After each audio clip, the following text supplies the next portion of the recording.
Welcome to the Talking the Line podcast, presented to you by Talking the Line Sports Media, giving you our best insights and analysis so you can rake in some cold hard cash on your next sports bet.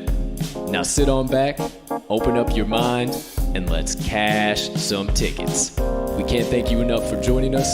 We hope you enjoy.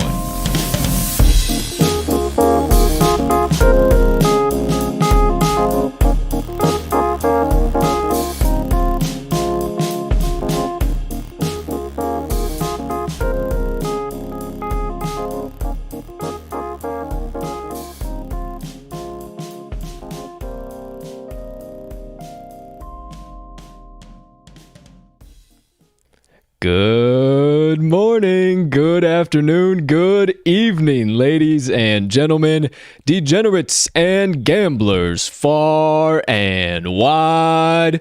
Welcome in to episode number 64 of the Talking the Line podcast. Had to check my notes real quick to make sure I was on, and boy, oh boy, am I. Cannot believe it is already the 64th episode, and as always, thank you so much for taking a few moments out of your day to come and kick it with the crew on this beautiful Tuesday of bets. Now, before we dive deep into today's action, talk some lines for you, and give you the value that we found across today's slates, please take a few moments to smash that subscribe button on whatever platform you are currently listening to the Talking the Line podcast on. Maybe you're watching it on YouTube. If you are, make sure to hit that notification button as well so you can be alerted as soon as we go live every single day. But if you're listening to the audio recorded version on your favorite podcast directory, make sure you hit it there as well so you don't miss a drop of the episode after the live show.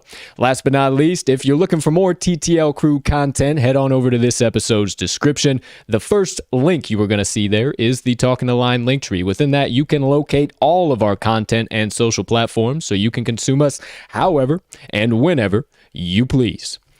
Ladies and gentlemen, and beautiful gambling people joining us on today's show, I am your humble host, Colton, Colt 45 Sroka, and I once again cannot thank you enough for taking a few moments just to hang out, get some good vibes, get some winning plays, picks, bets, and run some tickets to the window with us all day long. We appreciate you, and I appreciate you to the moon and back more than I can even say. Now, I say we. Who's this guy sitting to the left of me? The co-host of the Talking the Line podcast, a man who I am beyond grateful for that he comes and sits to my left every single day, gives you guys some additional plays and picks, and ones that I love to hammer in right alongside with him. Because without him, we wouldn't be a crew. I got him. He's the apple to my eye, the strawberry to my banana, the... Something else you want to tell me here? The chocolate on top of my sundae. Ladies and gentlemen, without further ado, the man, the myth, the degenerate gambling legend himself, Mr. Riley RMags Magnuson. Partner, you have the floor. How you doing today, pal? My man, I'm doing quite all right. I'm pretty solid, actually. Was feeling pretty good. That intro was one of your more interesting intros for me, I would say, since we've been doing this. But nonetheless, I'm feeling good. I woke up on the right side of the bed today. I'm feeling dangerous. Hey. I'm feeling dangerous. Hey, I like the sound of that. You know, got to keep you guessing, got to keep the people guessing. I feel like I have more questions actually now. Oh boy, I feel like from time to time, you know, I just got to keep it switching up, keep it going. Anything that just pops into the brain is how your introduction starts. So, you know, I don't really pre-plan these things. So today you were the hot fudge on top of my sundae. Okay. So appreciate you being here, dog. Outside of that, ladies and gentlemen, welcome in once again to episode number 64 of the TTL podcast. We have a loaded show for you to get into today, but before we do, let's get into yesterday's best bets just real quick. Got a pretty solid day from the crew yesterday, so us being a full transparency show, never hide anything from you guys, so let's get into it. Yesterday's best bets of the day. If you look on the top left of your screen, my partner had a bit of a rough day with the Cincinnati Reds. He has now, I am declaring it, become the king of first five pushes. Didn't see any way that the Reds were going to push that game, and they ended up in the first 5 3-3. And then after scoring 2 runs, going up 5-3 in the 10th, promptly blew it by allowing 4 additional runs from the Twins. 7-5 loss. Yeah, rough one, my man. I was sweating that one out all game long. Tough start for Tyler Mahle. Didn't one of my first pitching analysis that I've kind of biffed on in the last couple of weeks here, and J.A. Happ wasn't quite as bad as I thought. But hey, I'll take the push on that one, being down 3-0 early. But yeah, that rough extra inning beat was a tough one to swallow for me. Yeah, J.A. Happ, that bean, can have a game from time to time, and yesterday was one of those. Do apologize if you can hear lawnmowers in the background right now. They decided to landscape during our show today at the TTL Production Studios. I have some filters on the mic, so hopefully that is limiting everything there, but our apologies if so. Ambiance. That being said, move your attention to the top right of your screen where you got my picks. Pull out the brooms, kids. Straight sweeping 4-0 yesterday for your boys. Thank you very much. I appreciate it. Was seeing these lines like crazy yesterday. The Astros, no sweat in both spots. Rangers, no sweat at all. And then the Cleveland, Chicago, no sweat at all. So sweat-free 4-0 day. And then we barely missed the Monday Madness parlay. Well, yeah, yes and yes and no. Yes and no. Yes and no. If the Lightning wouldn't have put up a football score against the Islanders, we might have had a shot. But no shot in hell. We did not cash that bad boy. But we got the Twofer Tuesday parlay coming at you today. So make sure you stick around for that bad boy. But rough beat from my Isles. We'll be sure to get into a little bit of that banter about that Game 5 as well. And then the Moneyline Dice, last but not least, on their 2 picks yesterday. They took the Dodgers plus 1.5. The Dodgers got destroyed by the San Diego Padres, but the over did barely cash, 6-2, 8 total runs in the game and cash. So Dice are 1-1 now, and officially the Moneyline Dice are 20-22-1. So yet again, I say, continuing to chip away at that record. So, without further ado, let's talk a little bit about what we got coming today. Let's do it. Episode 64. Hell of a show, already told you, but let me tell you just a wee bit of what is in store for you. Obviously, best bets of the day kicking things off. You got RMags best bets and my best bets. We got 9 total picks coming to you today. Outlandish. No NBA, no NHL, straight MLB plays today. Then, second segment, special play of the day, Twofer Tuesday Parlay. That bad boy features 2 MLB run lines and is paying out plus 242, plus 250, right around in that ballpark. So real juicy. And I'll tell you right now, I have already locked it in for 2 full units, ladies and gentlemen. So make sure you stick around for the second segment, third segment of the show. The ever-popular, ever-present, all-knowing Moneyline Dice make their usual appearance and give us their role for tonight's MLB matchup between the Toronto Blue Jays and the Miami Marlins. So stick around for today's roll on the Moneyline Dice segment. And last but not least, second half of the show, we got rants and reactions to get into. Plenty of MLB news, NBA news, NHL news, and everything in between. Got some stuff to question my partner around. I know he's got some hot takes to dish out today. And then I'll be wrapping up the show with a message on remembering that everybody has a backstory. So stick around for that. Got a little something important to share with you today. But for now, cut all the banter, cut all the nonsense, cut all the gossip that you could go to every other sports media outlet and get. You come to the Talking the Line podcast and hang out with the TTL crew for the Stone Cold Locks and running tickets to the window with us all day and night long. So let's get into today's show and the first segment of the day. That is the TTL crew's best bets. You know it already. I told you, but just so you had it clear. Kicking things off, it's time for RMags best bets of the day. Now, this guy over here was looking high and low, up and down, spent a little bit of extra time today. I said, hey, partner, you're sure diving deep over there today. He said, yeah, man, that 0-1-1 really got me, and I'm not going to be dishing out any of that horse shit anymore on this podcast. I got 4-0 clean sweeper coming today to back it up right with you. So, partner, I'm going to let you lay down that clean sweeper with some serious stone cold facts and knowledge. And as always, you have the floor. I appreciate it. Alrighty, so a little bit of a homer play to kick things off here. 4 plays coming out of the MLB.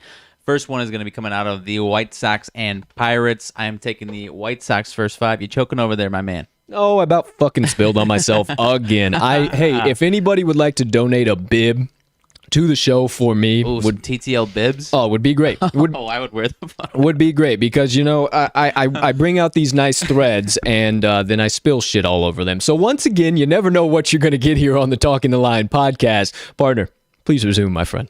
All right. My apologies. Back to the top. White Sox versus the Pirates. We're going White Sox first 5 minus a half on the run line for those first 5 innings.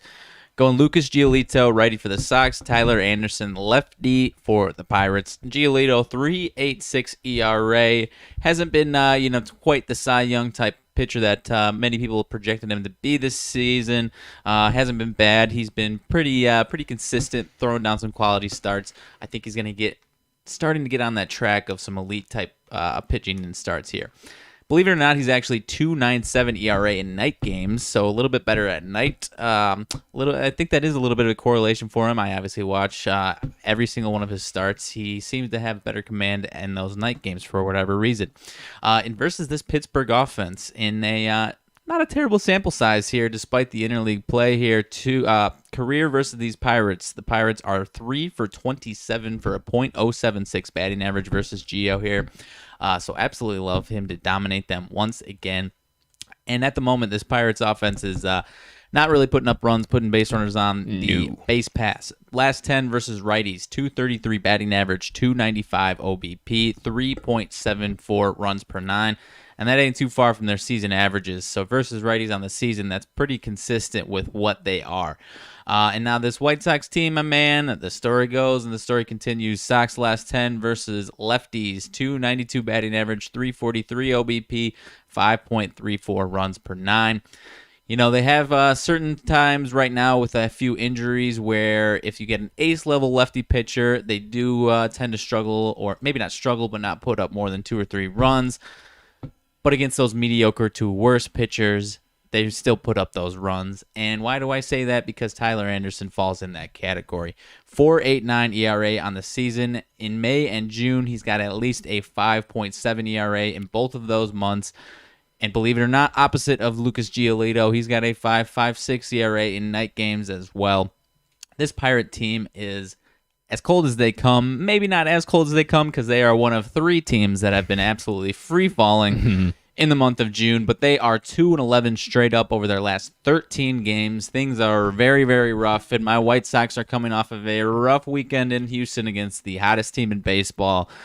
Get a day off yesterday, now coming in against an ice-cold team. They absolutely take care of the under 500 teams, the teams that they're supposed to, and I see no difference today here in the first 5. Partner, so I'm taking the White Sox first 5 minus a half. I 150% concur, agree, salute everything I can to that pick. Might have another play coming out of that matchup today, but we'll gloss over that for now. Sure. Absolutely love your Giolito and Anderson matchup. Totally spaced. I knew it was the lefty.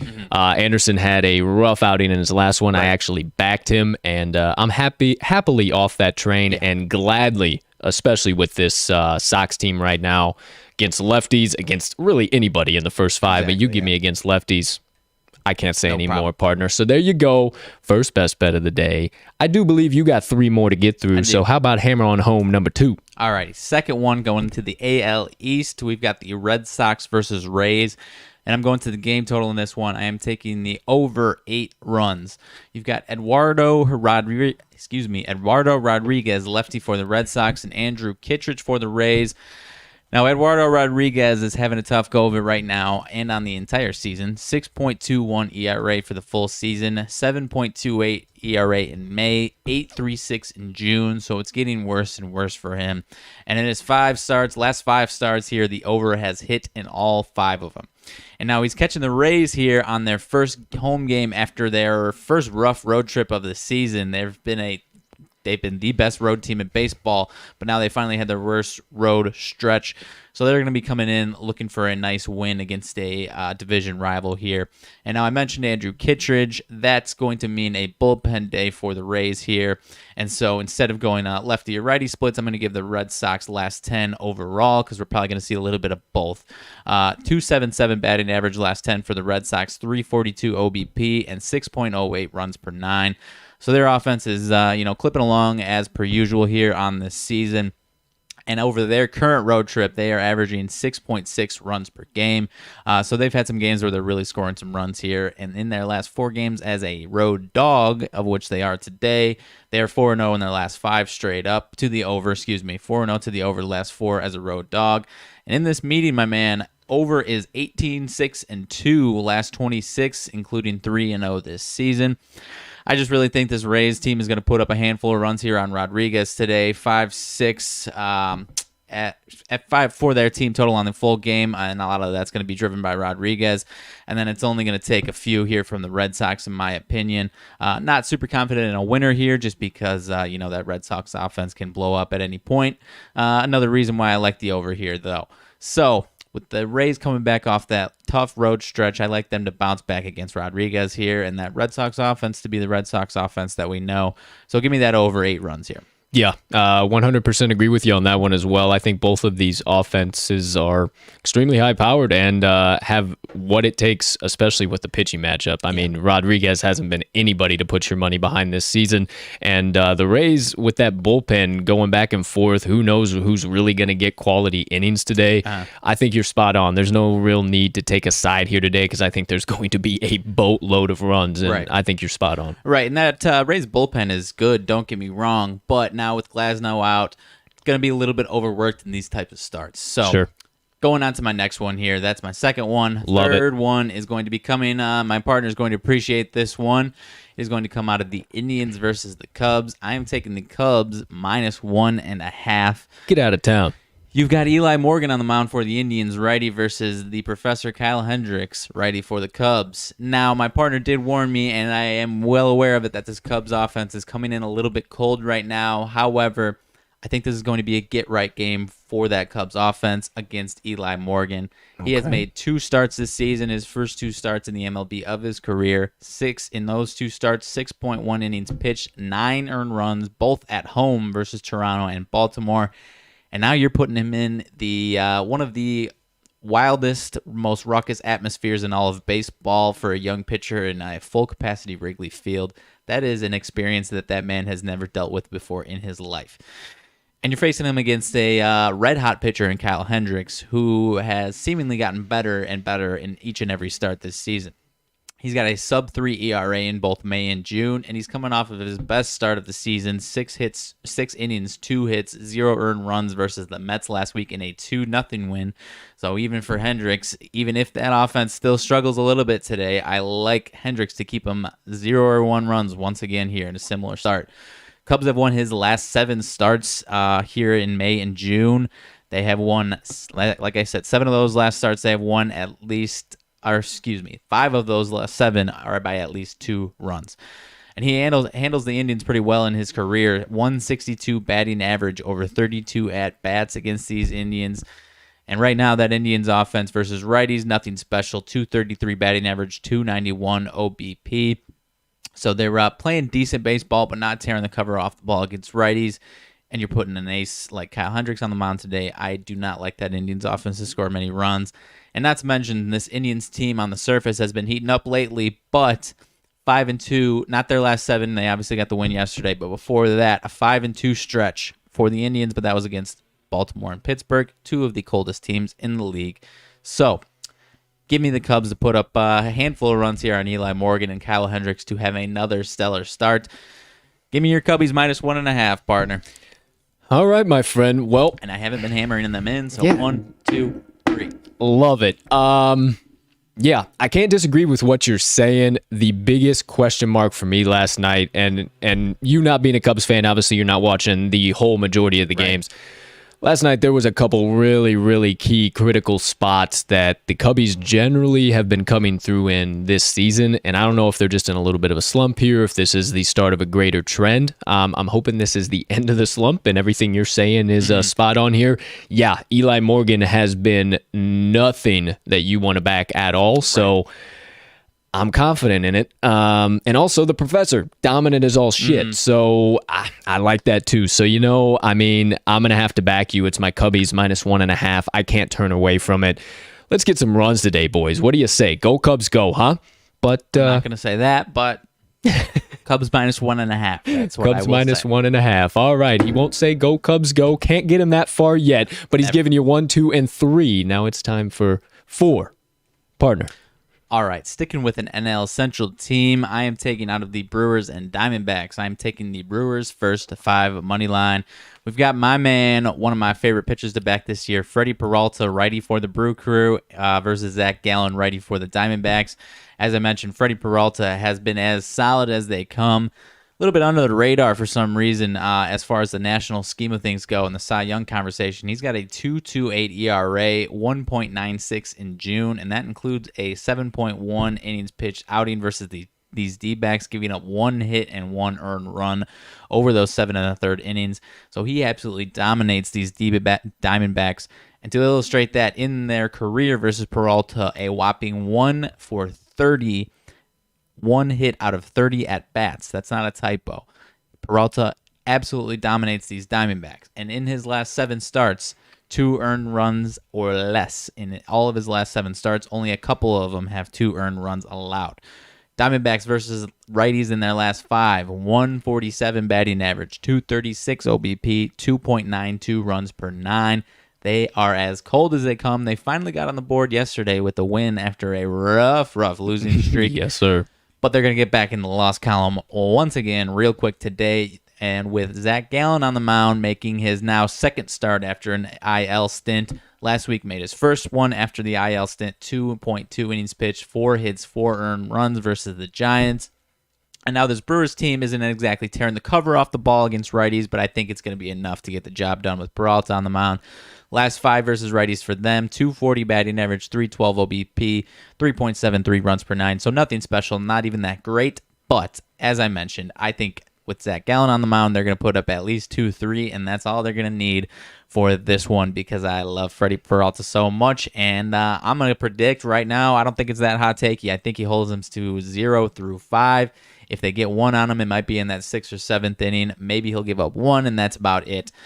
But I have all the confidence in the world in Freddie Peralta. So 4th and final play, Brewers first 5 money line. I once again agree with you, partner. All 4 of your plays have been added to my bet slip and hammered in, so I suggest you guys do the same too. But for as the Brewers go, big fan of Freddie Peralta. Know that's been your man so far all season long, and I'll gladly back him, gladly back you. Even though these Brewers have been a little cold at the dish here lately, I like them to touch up Zach Gallen. I'm not too worried about that at all. And like you said, D-backs remain once again right back into fade territory. Yeah, no question. There you have it, my friends. Partner, before I move right along, anything else you got to drop down, lay down, knowledge-a-gate, edge-a-macate, any Just of these? Hammer slam. Hammer slam. There it is. All right, ladies and gentlemen. So if you are riding with RMags today, make sure you get those plays hammered in at whatever the current best line is right now on your favorite sports book. But if you missed any of them, if you tuned in late, if you're just seeing now, hang on, wait around just a little bit. We'll be sure to recap everything for you here in just a minute. But moving right along into the second half of the first segment today, you know the deal. It's time for my best bets of the day. Now, my partner just brought you 4, and ladies and gentlemen, I am bringing you 5. So that would equal the 9 that I told you at the top of the show. So without any further ado, hesitation, or delay, let's get right into my first play of the day. Man, I'm getting good at these rhymes, dude. Tearing about, I'm a poet and I don't even know it, dude. What? Dude, I mean, come on, dude. All right, so into the first pick of the day. I am going on over to the matchup between the St. Louis Cardinals and the Detroit Tigers. Now, you might not expect my play based on this matchup, but I'm giving it to you anyway. I'm taking the Detroit Tigers' first 5 run line plus a half run. Absolutely love it because this pitching matchup looms extremely large for me. You have Tyreek Skubal on the mound for the Tigers and Johan Oviedo on the mound for the Cards. Skubal has been one of 3 pitchers alongside of Mize and Boyd who have been really, really solid for this Tigers team. About the only guys that they can depend on in their rotation right now. Now, as for Oviedo, he hasn't been the greatest for the Cardinals. He's posted 2 0-earned run games out of 8 games overall, 7 starts overall in only 2 of those games. All the other starts have been 2 runs or more, and as I always like to say, more on the or more side of things. 7 starts overall for him, as I said, 35 and a third innings pitched for Oviedo, 4.58 ERA, 235 opponent batting average allowed, and a 335 OBP allowed. His road starts get a little bit worse, only 3 starts for him, only 10 and 2/3 innings pitched, but a brutal 7.59 ERA and a 293 opponent batting average allowed.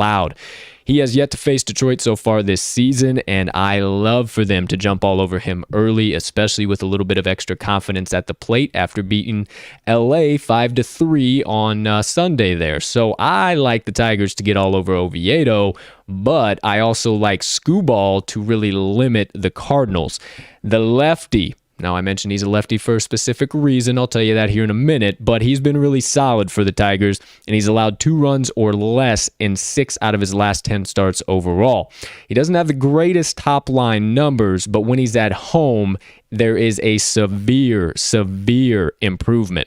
At home so far, he's had 6 starts overall, 39 innings pitched, 3.46 ERA, 264 opponent batting average allowed, and only 5 earned runs allowed in his last 3 home starts, with one of those games being 0 earned runs. He has a very, very small sample size against the Cards, so once again, they really haven't seen him, and I like him to keep them off balance all day long, because the Cardinals have been struggling at the plate against lefties. In their last 5 overall, they have a 0.94 batting average against lefties with a 213 OBP and a 2.16 runs per 9 average. It is not recent. It has been going on consistently. Last 10 games, 180 batting average for the Cards against lefties, 255 OBP, and a 2.17 runs per 9 average. Not worried about Detroit putting up runs here at all against Oviedo, but in their last 5, 267 batting average against righties with a 373 OBP and a 4.76 runs per 9. They've only been continuing to improve, and even though that they have a few bumps in the road here or there, I think this is the exact spot that you need to back them. You're getting just about perfect odds, right around -140 for the first 5 plus a half. And not to mention, the Cardinals are 3-10 straight up in the last 13 meetings in Detroit. Now, do I think that Detroit's going to get the outright win? Quite possibly, but I like the half run backing in the first 5. So gladly, for my first pick of the day, give me the Detroit Tigers first 5 run line plus a half. I love it, my man. I think this might be my favorite, unless I'm forgetting one. This might be my favorite of your 5 here today. I don't have too much to add. You nailed everything there. Those Cardinals are ice cold against lefties. You know, we've mentioned 0.91? Yeah, that's rough. We've mentioned a handful of times that these Tigers are scrappy, and I feel like we've had a pretty decent gauge of picking their spots when they, especially at least the first 5. I feel like we tend to avoid the full games, but at least that bullpen 5. Is rough. Sure. That bullpen is rough. But we've had a pretty good gauge of their first 5s on when they take certain spots like this. So all over it with you on this one. Well, I appreciate you, sir. Hope you guys are too. But let's get into pick number 2 of the day. Quick little scrolly scroll here for the second one. I am headed back to the matchup between the Oakland Athletics and the Texas Rangers, but this time flipping my position, and I'm taking the Oakland Athletics first 5 money line. Now, you might be looking at me thinking, what the hell are you doing? How are you going to the opposite team on when you just won money with the opposing team on the opposite day? What in the world could you be thinking? Well, both of these teams, there are certain spots when you can bet on them. There are certain spots where they will let you down. Yesterday was the Rangers' day, 5-0 in the bottom of the first. I was all over it. Today is the Athletics' day, and once again, it comes down a big majority of it to the pitching matchup for me. You got Cole Irvin on the mound, lefty for the A's, and Taylor Hearn getting the start, lefty for the Rangers. Now, I say getting the start for Hearn because he has tended to, when he starts, it has been more of a bullpen day for the Rangers. He really hasn't been somebody you need to throw or want to throw your money on so far this season. His top line numbers are a bit better overall, but he has still not been really, really good to boot. I don't even know what I'm trying to say there. He hadn't been good at all, for doggone sakes. He's pitched in 22 games, hasn't got any official starts yet, 35 and a third innings pitched with a 4.84 ERA, 268 opponent batting average allowed, and a 348 OBP. Why do I mention that he was only in 22 games pitched? Well, because of that bullpen that I mentioned. That bullpen tends to come into big factors when Hearn pitches. Now, I'm looking at that bullpen because it matters huge in this game. The Texas bullpen ranks 22nd in the MLB in ERA at 4.50, 27th in batting average at 255, and 19th in OBP in the MLB at 325. I absolutely love the A's to dominate Hearn from the jump and then all into their bullpen all afternoon and into the late evening today. But that's not the only thing I'm looking at. I'm also looking at Cole Irvin here. He has not had the best season so far. I will be honest with you, not the best top line numbers, but he has been able to keep the A's in a lot of these tight games, and especially on the road. 14 starts overall for him, 81 innings pitched overall, 56 Ks with only 14 walks, 273 opponent batting average allowed with a 3.89 ERA. His road starts, though, are where and what really impresses me. 5 stars so far for him on the road, 270 opponent batting average allowed, and a 2.76 ERA compared to his 4.53 ERA at home. Hardly any of this Texas team has faced Irvin so far, but he does have a 167 batting average, 167 OBP, and a 333 OPS allowed against them. So I love him to continue dominating the Rangers here, especially getting a little more deep into this lineup and have some more of those matchups that he can rely on here now. Also, not to mention, this Texas team has been struggling against lefties at the plate as of late, and Irvin being a lefty, this is going to loom heavy. The Texas Rangers in their last 5 at the plate, 167 batting average, 167 OBP, and a big goose egg, 0 runs per 9. And in their last 10, just to show you it's been consistent, 149 batting average against lefties, 197 OBP, and a 1.47 runs per 9. So they've actually gotten a little bit worse as we have progressed here against lefties. Oakland against lefties, because the opposing pitcher that they are going after today, Hearn starting, is a lefty. They are 278 at the plate with a 358 OBP and a 6.00 runs per 9 in their last 5. I think the A's are going to come out extremely, extremely upset about yesterday's brutal loss. It was due to the pitching matchup. It wasn't due to much of their offense. The offense just couldn't get going against Gibson. Then once they got into the bullpen, they were able to finally get some runs up. I think today they're going to jump all over the Rangers. They are actually still the second best team in the MLB in road straight up wins with a record of 19-12. I don't need them for the full game. I just need them for the first 5. So give me all of Cole Irvin and the Oakland Athletics on the first 5 money line today. I love it, my man. I think that game, as you kind of mentioned it, that game yesterday really soured people on the A's probably. But yeah, Kyle Gibson is Kyle Gibson. He's been one of the better pitchers in the league all season long. And this Rays offense isn't really an offense that goes back-to-back days having a stellar performance like they did yesterday. No. So I'm all over it with you. Appreciate that. A little bit tongue-twisted during that last one there. Right. But let's move along into the third and fourth picks coming from me today. Coming out of one matchup and one matchup alone, the San Francisco Giants versus the Los Angeles Angels. I am taking 2 picks, like I said. First one, Giants first 5 run line plus a half, and the Giants full game money line. This is yet another pitching matchup that I simply cannot pass up, ladies and gentlemen. Anthony DeSclafani on the mound for the Giants and Andrew Heaney on the mound for the A's. Now, DeSclafani has been real good so far this season and has been one of the best pitchers to back in this Giants rotation, if not in the entire MLB. My partner would agree with me because we both back the mess out of DeSclafani and Gozman. 14 starts for DeSclafani this season, 80 and 2/3 innings pitched with a 205 opponent batting average allowed, 259 OBP, pristine 3.01 ERA, and a 1.03 whip. It gets even better on the road if that's possible. 8 starts overall for DeSclafani on the road, 46 and 2/3 innings pitched with a 181 opponent batting average allowed, 212 ERA, and a combined 3 earned runs given up allowed in his last 5 starts overall. So he has been terrific on the road. And San Francisco is 3-1-1 straight up in DeSclafani's in the first 5 innings in DeSclafani's last 5 starts overall. Into Andrew Heaney, who has not been a guy that, once again, you need to put your money on. He hasn't been good top line, and he has a few rough outings, and then he has a few good outings. Well, he starts with a rough outing and then strings along 3 or 4 rough outings right behind that, and he's actually coming off of a 5-inning, 5-hit, 6K, and 1 walk, 3 earned run performance against the Athletics. So I think he continues to struggle here.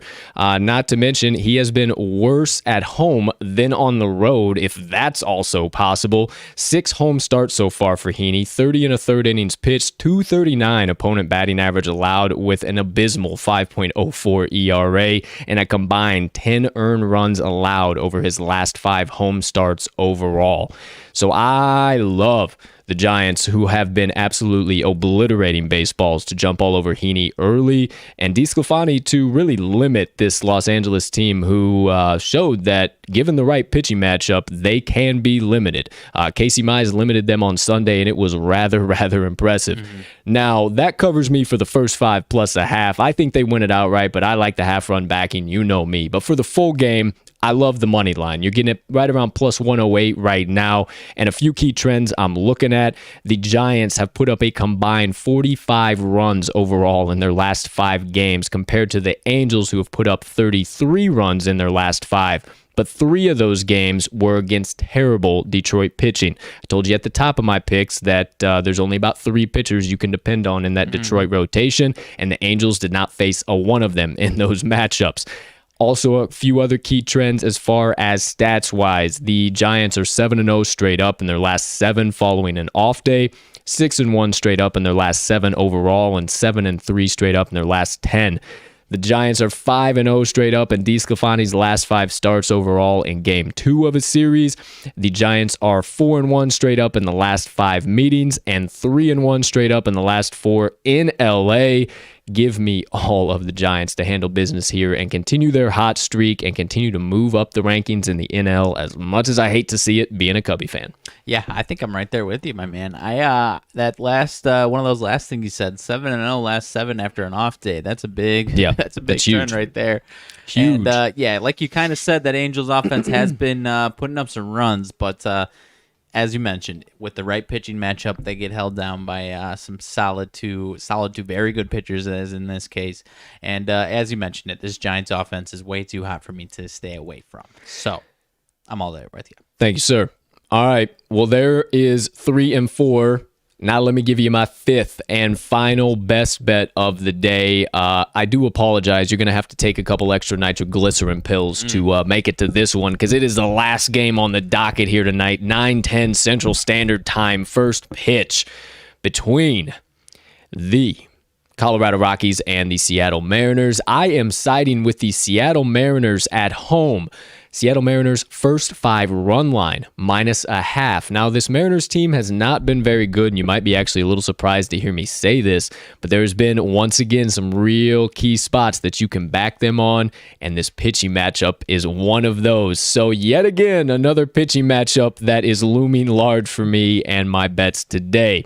You have Kyle Freeland on the mound for the Rockies, and taking the bump for the Mariners is Chris Flexen. Freeland is somebody you need to look at and run in the opposite direction as fast as you can. He has only had 5 starts, gone 20 and 2/3 innings pitched, and this is not a typo. Listen up. 400 opponent batting average allowed, 462 opponent on base percentage, 958 ERA, 2.27 whip, Freeland has been getting absolutely destroyed. On the road, it does not get any better. 3 road starts for him, 12 innings pitched in total, 340 opponent batting average allowed, and an abysmal 9.00 ERA. Colorado is 1-3-1 straight up in the first 5 innings in his last 5 starts overall. Fade the hell out of Freeland. But if you don't believe me, Chris Flexen, I'm going back to the well. This man's top line numbers, you can look at him and you'll say, Colt, what the hell are you thinking? But at home, Flexen has been a money man and somebody that you can depend on. So this is why I'm moving away from the money line and what really got me onto the run line and confident that they will win this first 5 outright. Flexen has had 7 home starts overall. I told you those were really important for me. 41 2/3 innings pitched with 26 Ks and only 6 walks. 242 opponent batting average allowed and a beautiful 2.16 ERA at home. He has allowed 1 earned run or less in 3 out of his last 4 home starts. So that means or less was 0, my friends. He has been dominant at home. These Mariners 3-1-1 straight up in the first 5 innings in Flexen's last 5 home starts. And I love him to go deep here because in his last 4 starts overall, he's gone 8 innings, 6 innings, 7 innings, and 5 2/3 innings at home. He will dominate the Rockies at home all night long. We know the Rockies have not been solid on the road. Against righties on the road, actually, these Rockies are 193 batting average on the season, 267 OBP, and a terrible 2.49 runs per 9 average against righties on the road. Seattle hasn't been great against lefties overall this season, but they are starting to gradually improve. 226 batting average, 270 OBP, and a 4.43 runs per 9. Definitely better than Colorado versus righties, my friends. So, last but certainly not least, the M's in the last 5 games overall for them in the first 5 innings. They are 4-1 straight up. Not to mention those 4 wins all came against the Tampa Bay Rays in Seattle. Give me all of the Mariners here today against a piss-poor Colorado team on the road, a terrible pitcher in Freeland, and a money man at home in Chris Flexen. I will gladly take the M's first 5 run line -0.5. Yeah, I'm all over this one, my man. Goodness gracious, are the Rockies bad on the road and versus righties? This Bad. is as big of a fade spot as you can get. And, this Mariners team, my man, you kind of mentioned it there at the end. They are very sneaky, especially lately. And you kind of mentioned, I don't remember exactly what you said, but the other day I was looking at the record. It's nothing special, but I was surprised that it was even as close to around 500 as it was. Mm-hmm. When you think of the Mariners this year, you're thinking maybe 10 games under 500 or something like that. But they're one of the under-the-radar, scrappy little teams here. And especially lately, as you mentioned, just took care of the Rays. Best road team in baseball, no problem. So actually, not only 4 first 5 inning wins, 4 overall wins against the Rays. So if they go from sweeping a 4-game sweep over the best road team in baseball to not being able to take care of the worst road team in baseball, we got some problems here, my friends. We might have to pack things up here. I don't know. We got some problems here, my friends. So there you have it, my 5th pick of the day. All 5 of them locked and loaded for you. If you're rocking and rolling, trying to cash with Colt, make sure you hammer those bad boys in at whatever the current best line is on your favorite sports book. But if you missed them, if you're tuning in late, as always, we'll recap all of the best bets of the day and the special play here shortly. Speaking of that special play, it's time for the second segment of the day, the always special play of the day, and the ever-popular, one of the crew's favorite, the Twofer Tuesday Parlay, ladies and gentlemen. You know the deal. Another Tuesday brings another one of these bad boys, and we got a juicy one cooked up for you here today. I'll go ahead and get things kicked off. Okay. Keep the body guessing. Okay. Keep the fans guessing. Keep you guessing, you know? Go ahead. I'm going to let you be a homer. If you've been listening since the beginning of the show, you might know where we'll be going for one of the legs. But for the first leg, I'm going back to the well, ladies and gentlemen, from one of my best bets yesterday. First leg for the Twofer Tuesday Parlay, Houston Astros run line -1.5. I don't even really need to explain anything here. Zach Greinke versus Jose Lopez. I think it's Jorge. Jorge Lopez. Either way, that matchup in and of itself, the game was in delay about 82 separate times last night in Baltimore. Yeah. And The Astros still Didn't matter. thumped the piss out of them. I have no worries. I don't really need to give you any additional analysis as from yesterday.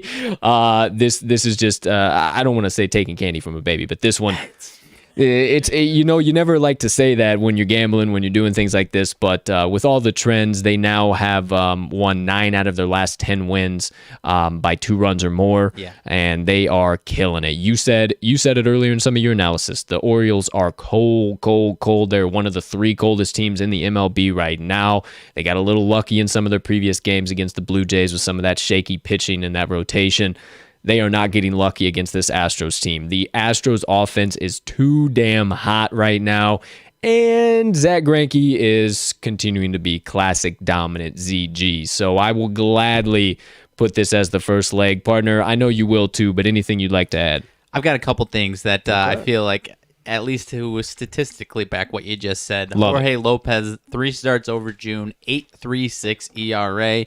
Baltimore last 10 versus righties. Not a bad lefty hitting team, but versus righties last 10, 212 batting average, 278 OBP. And this Astros offense is the hottest in baseball. Last 10 versus righties, 308 batting average, 376 OBP, 7.95 runs per 9. I think we see more of that. Same, I don't remember exactly what it was, but 7 out of their last 8 games, they've scored at least 6 runs or something along those lines. I don't know if that's exactly right, but it's right around those lines if it's not accurate.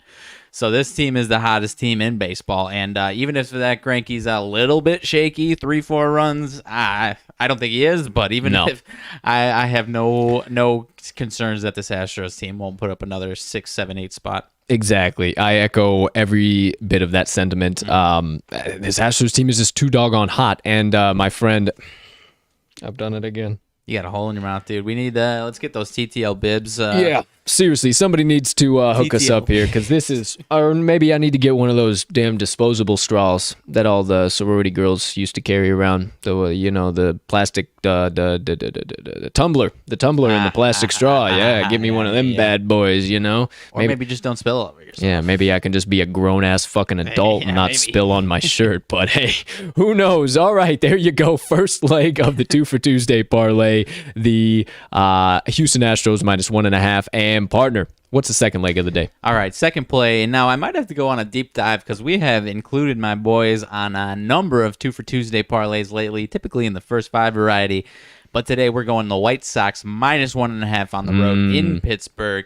Already nailed a lot of the analysis earlier on in the show, but to hammer home a few more points, Lucas Giolito on the mound for the White Sox versus Tyler Anderson. Lefty. White Sox handle lefties, especially in a mediocre to worse lefty pitcher situation. Sox last 10 versus lefties. I'll say it one more time. 292 batting average, 343 OBP. And Tyler Anderson, 5.7 ERA in both May and June. And this Pirates team is as cold as they come, or one of the 3 as cold as they come, along with the Diamondbacks and Orioles. So give me every bit of the Sox, -1.5 tonight. Yeah, I got nothing to add on top of what you already said in your analysis, and in addition to what you just added. The White Sox -1.5 is a no-brainer for me here as well, too. So both of these legs were a no-brainer. Had to parlay them up because they were going to be one or the other of our best bets of the day. So when it tends to be that, and we put them on the parlay, we got a special play cash. Yeah, you mentioned you're putting 2 units on this one. I'm either going to do that, or I'll do one on that, and then it might even do each of these by themselves for a unit. Might do that instead. I don't know yet, but so then you're playing 3 units, and I mean, it's, well, I like it that much. Yeah, well then why don't you just play 3 units on that? Might be a little bit of a, if they're gonna hit, you get better odds, get more of a payout. But hey, I like where your head's at. Like what you're saying. Hey. There's the Twofer Tuesday parlay. Might have just had a little light bulb go off there, huh? No. Either way, there are the best bets, the special play, everything we got going on today. Let's recap everything for you. Pull out your sports books, whatever app you love to use, or your pens and paper so you can write these down and take them right to your bookie, because we're going to bankrupt them here today. Let's get into it. Today's best bets of the day.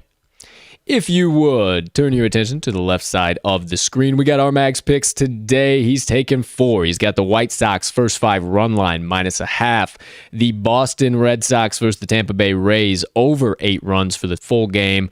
The Chicago Cubs -1.5. And the Milwaukee Brewers first 5 money line. On the right side of your screen, you got my picks today. 5 coming at you. The Tigers first 5 +0.5 on the run line. The Oakland Athletics first 5 money line. The San Francisco Giants first 5 run line +0.5. The Giants full game money line in addition to that first bet. And the Seattle Mariners first 5 run line -0.5 for all 5 of mine today. Then right below that, the Twofer Tuesday Parlay. You got the White Sox -1.5 and the Astros -1.5. You parlay those up, you're getting right around +250 odds.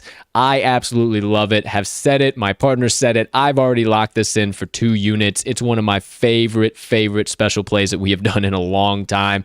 I am overly confident about this one, and I am ready to kick the sports books right in the teeth after that terrible Monday Madness parlay beat yesterday. So let's get a special play to the window. We went 4-2 last week, 0-1 to start the week. Hey, we got to have a sacrifice somewhere. If the Monday Madness is going to be the one, so be it. Let's cash the rest of them for the rest of the week. Yeah, like you said, about as confident in a special play as we have been in a while. Damn straight.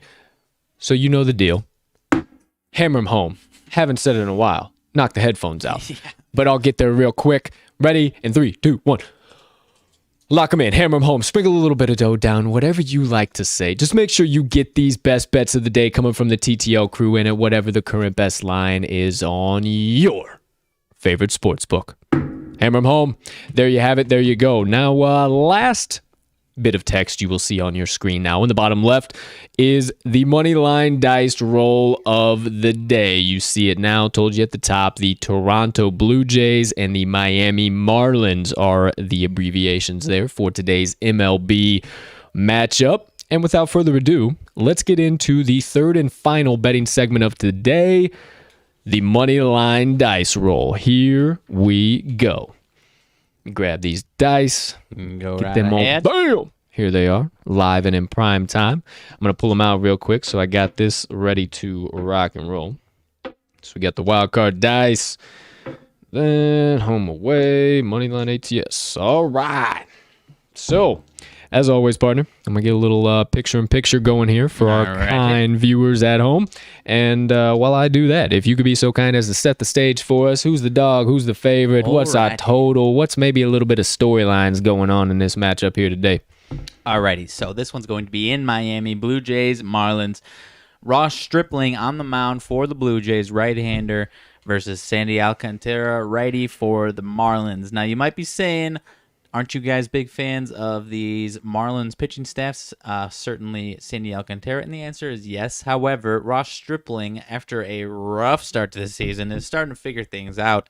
And, Blue Jays offense has been, picking things back up. That Marlins offense is a little worse for wear at times. So we go to the dice. Toronto is the underdog in this one with this pitching matchup, plus 108. And the Marlins are at minus 122 here. Over-under is set at 7.5. And on the run line, Blue Jays plus 1.5 is actually at minus 200. Let's see, it's not even giving me the minus 1.5 there for the Marlins. There it is, minus 1.5 for the Marlins, plus 175. On the money line, the bet splits. The bets and money is coming in on Toronto. 58% of bets on Toronto, 55% of money on Toronto. Sharp indicator on our action app is labeling it as the Marlins here, with a couple of experts, you might say, on the Marlins as well, liking Sandy Alcantara to take things down. Service numbers, again, I mentioned Ross Stripling, rough start, so his ERA is up over 4, but lately he has been figuring things out and is making you think twice about fading him, backing him, because you never know if he's going to revert to that rough go that he was having earlier on in the season, because he was a no-brainer fade away for a few starts for him there earlier on in the season, and vice versa for Sandy Alcantara lately. However, as I mentioned, I'm pulling up Ross Stripling lately, and he is 3.63 ERA in June. His last 5 starts, only one start over 2 earned runs allowed, and that was against the Red Sox. So a couple there with only 1 earned run allowed, one with 0 earned runs allowed. So he has been really figuring things out. So, partner, are we about ready? Oh, my friend. Are we about ready? All right. Come on, pal. You know the deal by now. We are overly ready. So, quick little look here, ladies and gentlemen. I'll give you a bird's eye view. If you haven't seen them before, you do now. The Moneyline Dice, you can see they are a bit translucent right there. Absolutely gorgeous. I mean, look at how those dice sit on the table. I mean, crying out loud. And then they give you this beautiful, beautiful carrying case. I mean, how can you not want some Moneyline Dice? Well, if you do, if you just have now seen them and like, holy smokes, I really need a pair of these, or set of these, whatever you want to say. There you go, partner. Well, we make it super nice and easy for you to do so. We put the MoneylineDice.com website link in this episode's description at the very bottom. Go ahead and hit that bad boy. And we're actually also kind enough to put the code in there for you to get 10% off when you go and shop and go to checkout and get whatever the heck you want. So, head on over, MoneylineDice.com. Check out all their amazing merchandise. They got the dice. They got a keeping book, record keeping book, tracking book, bet tracking book, MMA scorecard, hat, shirt, all kinds of great merchandise at the Moneyline Dice website. Pick out whatever you want. Nothing's off limits, and enter code TTL10 at checkout. It's in the description, just in case you miss it or forget it. And when you enter that code, you're going to get 10% off of anything you want on your first order on MoneylineDice.com. So there you go. There you have it. Let's get into today's roll of the day. Alrighty. Got to wake up the dice, get them alive, get them moving. A little bit of a split there, Dice. So we need a Here wake-up we call. go. All right. As always, home or away. Are we rocking and a-rolling with the home team, Miami Marlins, or are we siding with the away team, Toronto Blue Jays? We will all find out in 3, in 2, in 1.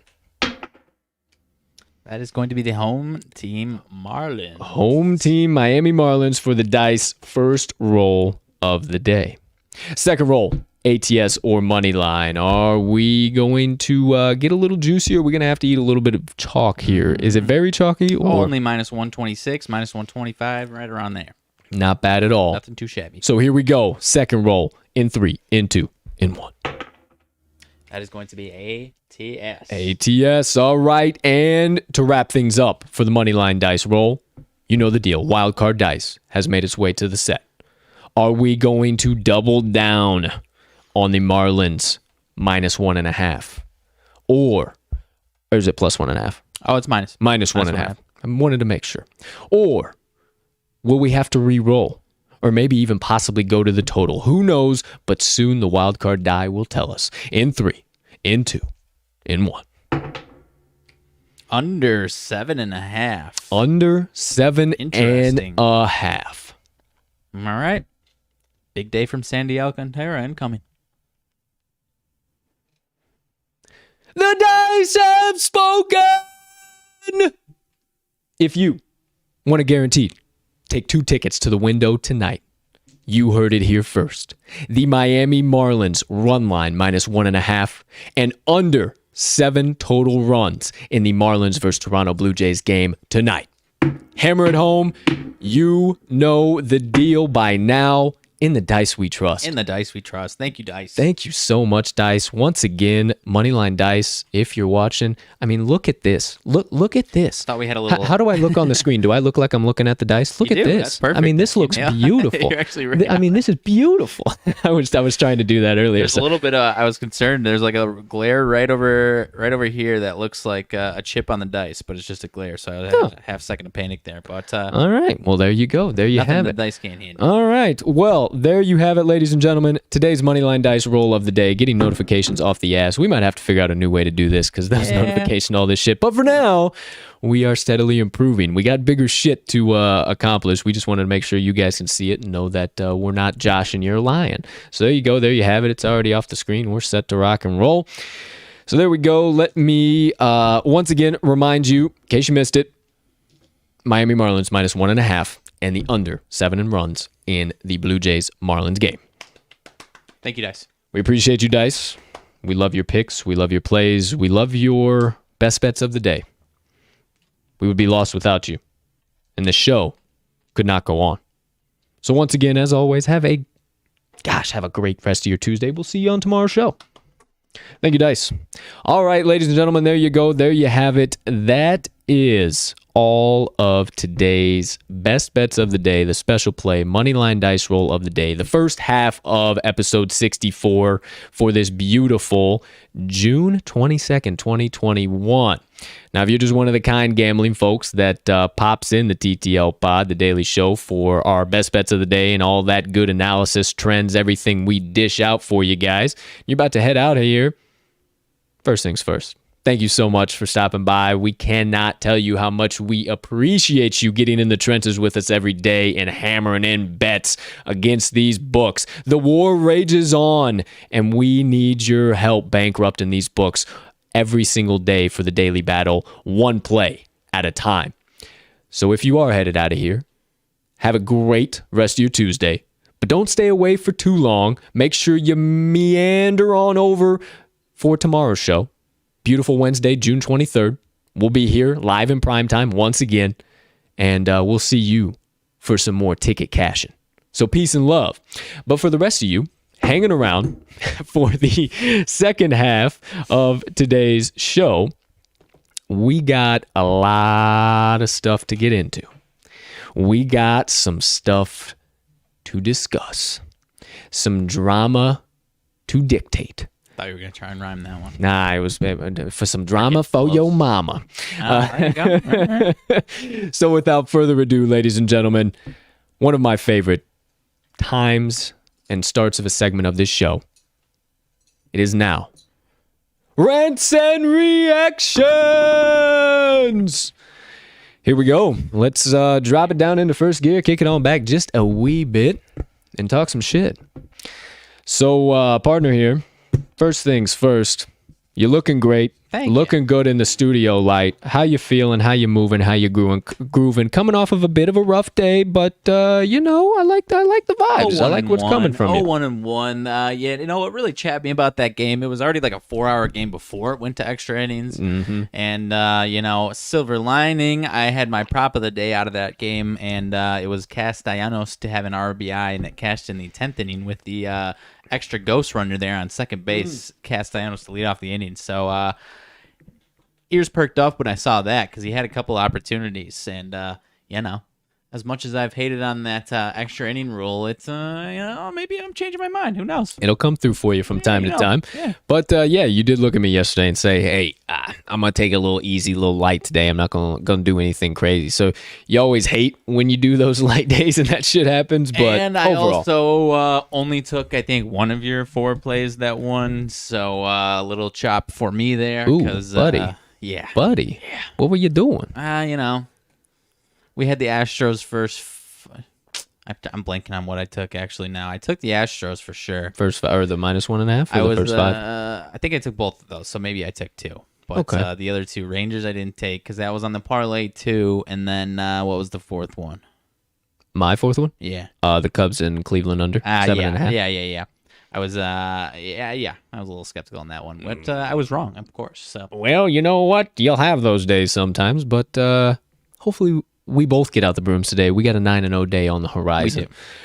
But enough betting chatter for our bets of the day. Let's get into some sports news, sports gambling news, and everything in between in today's Rants and Reactions.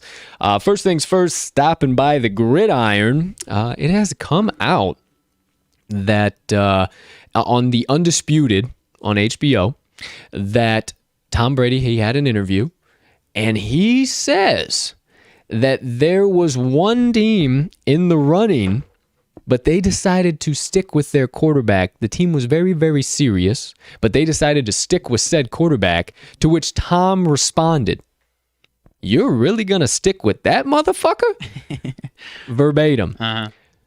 So now the question becomes, who is said team? Who and what guy were they sticking with? And decided to pass on Tom Brady and potentially 3 more Super Bowls over the course of the next 5 years. Who do you think it is? The Bears. Really? You think so? I think it could have potentially been the Bears. Interesting. Or I actually didn't even consider that. I was thinking maybe Raiders with Derek Carr. because the Bears were so Raiders. Raiders maybe. Because in my head I was thinking Florida, California, LA maybe. Maybe even the Rams and Jared Goff. Potentially. Maybe. Or, yeah, I like Derek Carr potentially.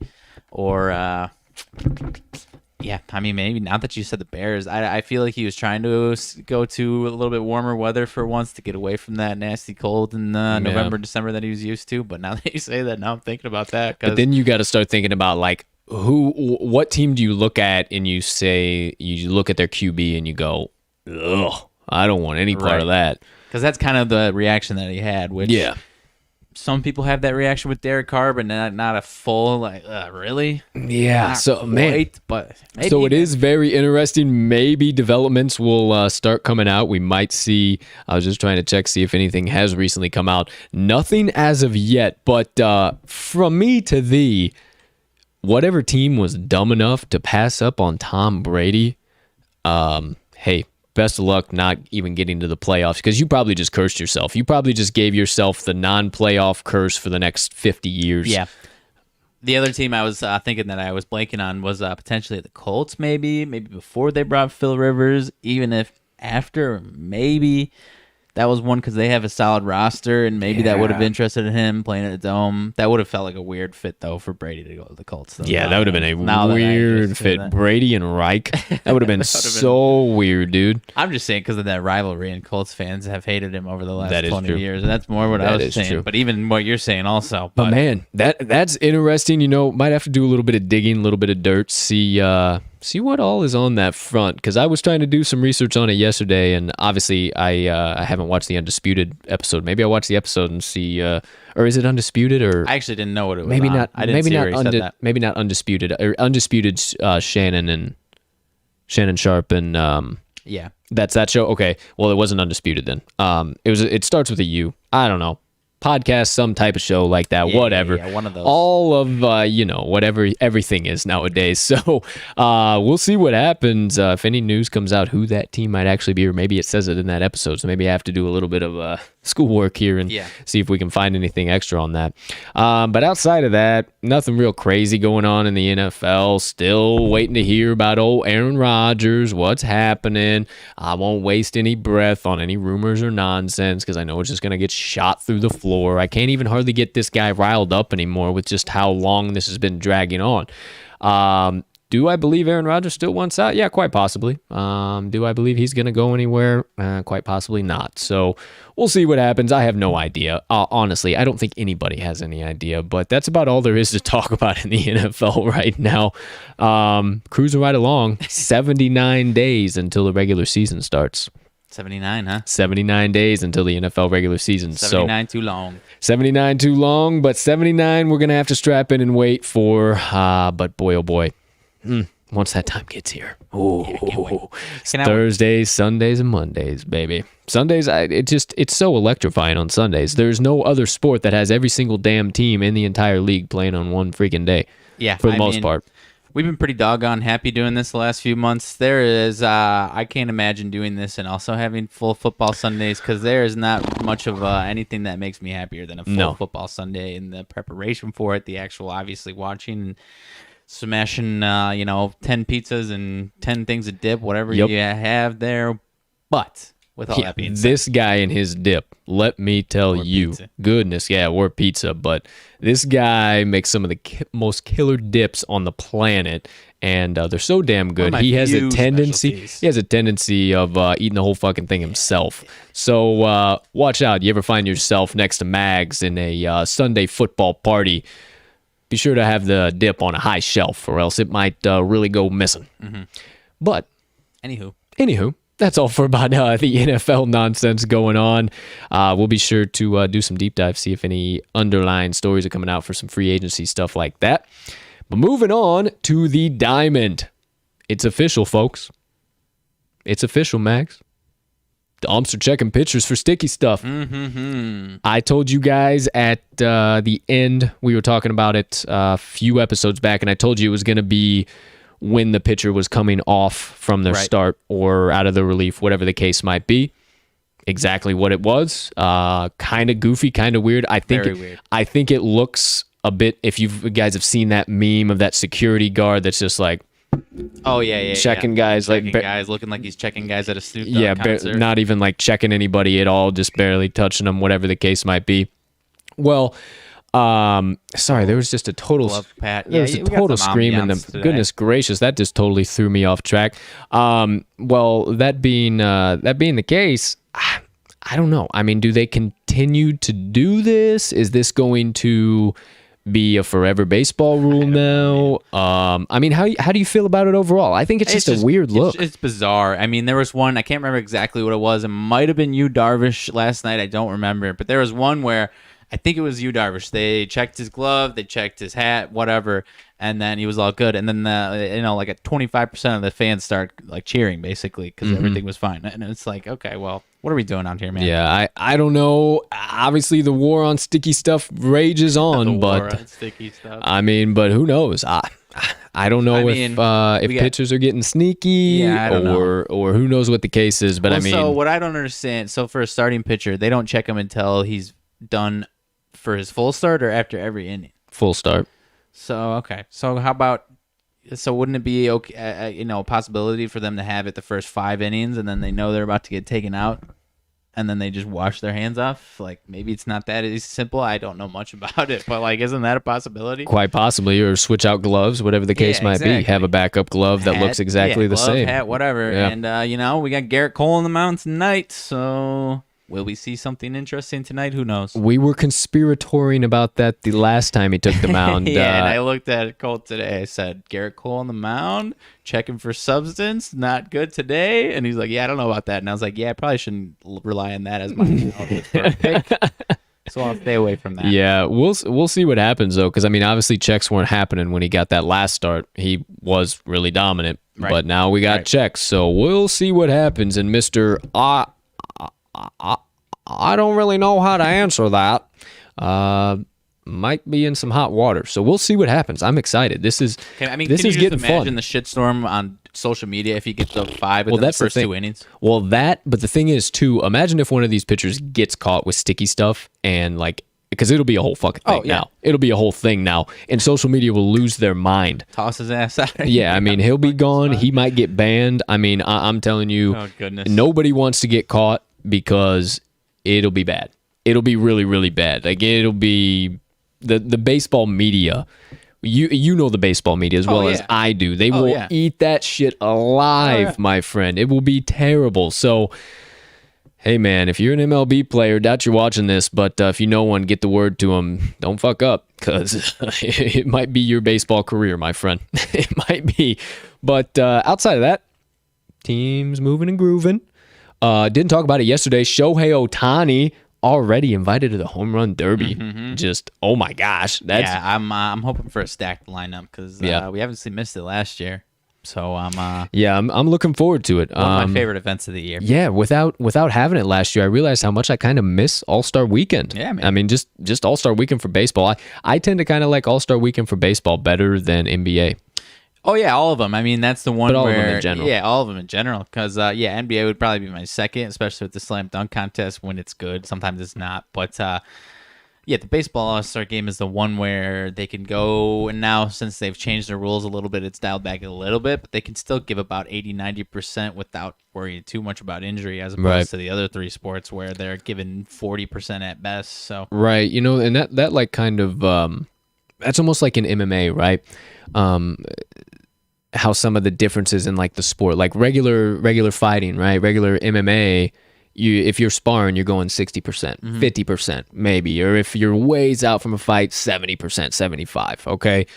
But then you transfer to something like BJJ, Brazilian Jiu-Jitsu, and you can go 100% of the time because you're never going to hurt anybody. Now, granted, maybe you get them in a heel hook or something, and you can shred their ACL all the hell if they don't tap in time, but you can go 100%. So it's always interesting. It's always been so interesting to me that some of those sports that like you can literally give 150% and the chance of injury or other issues and stuff happening just is so minimal. I like compared to some other stuff. Interesting analogy. Yeah, I've always kind of thought of that. I'm glad you mentioned that because that popped that into my head. One of those rabbit holes. Because I don't know. Football and NHL, I get it. You don't want to go 100% in those games. No, Obviously, not at all. Basketball, I wish they would go a little bit harder, but they don't play a lick of defense. No. But the MLB, I've always loved the MLB All-Star game. Yeah, it's been a blast and a half. So definitely looking forward to All-Star Weekend coming up here. I have no idea when it is. July something. July something. It's usually middle of July. So Yeah. we'll see when that comes out. We'll be sure to have that. Maybe who the hell even knows where it's going to be at? I don't know.